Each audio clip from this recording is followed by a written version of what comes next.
మణిపూర్లో ఉగ్రవాదులు మరోసారి దారుణానికి పాల్పడ్డారు.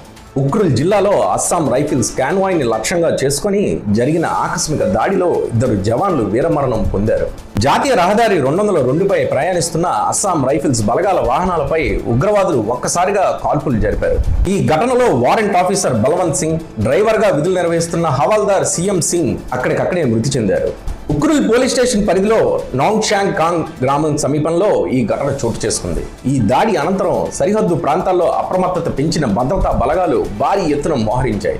దట్టమైన అటవీ ప్రాంతాన్ని తమ నియంత్రణలోకి తీసుకున్న ప్రత్యేక దళాల ఉగ్రవాదుల కోసం విస్తృత స్థాయిలో కూంబింగ్ ఆపరేషన్లు కొనసాగుతున్నాయి. ఉఖ్రుల్ సరిహద్దు ప్రాంతాల్లో కూకీలు, నాగాల మధ్య గత కొన్ని వారాలుగా ఉద్రిక్త పరిస్థితులు కొనసాగుతున్నాయి. ఫిబ్రవరి 7న జరిగిన చిన్న గొడవ క్రమంగా తీవ్ర ఘర్షణలకు దారితీసింది. అప్పటి నుండి ఇరు వర్గాల మధ్య జరిగిన వరుస ఘటనలు దాదాపు 25 మంది ప్రాణాలు కోల్పోయారు. ఈ నేపథ్యంలోనే జవాన్ల కాన్వాయ్ని లక్ష్యంగా చేసుకొని ఐఈడీ పేలుడు సహాయంతో ఈ దాడికి పాల్పడి ఉండొచ్చని భద్రతా సంస్థలు అనుమానిస్తున్నాయి.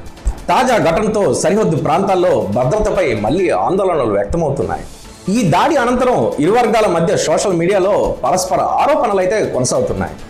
సినాకితల్, సారేకోంగ్, థోయ్ వంటి సరిహద్దు గ్రామాల్లో సంచరిస్తున్న అనుమానాస్పద సాయుధ ముఠాలపై భద్రతా బలగాలు చర్యలు తీసుకోవడం లేదని కూకీ సంఘాలు ఆరోపిస్తున్నాయి. మరోవైపు ఈ ఆరోపణలను national socialist council of Nagaland పూర్తిగా అయితే ఖండించింది.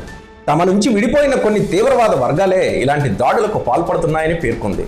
శాంతియుత వాతావరణాన్ని భంగం చేసే చర్యలతో తమకు ఎలాంటి సంబంధం లేదని, కేంద్ర ప్రభుత్వంతో కొనసాగుతున్న చారిత్రాత్మక శాంతి చర్చలకు తాము కట్టుబడి ఉన్నామని స్పష్టం చేసింది.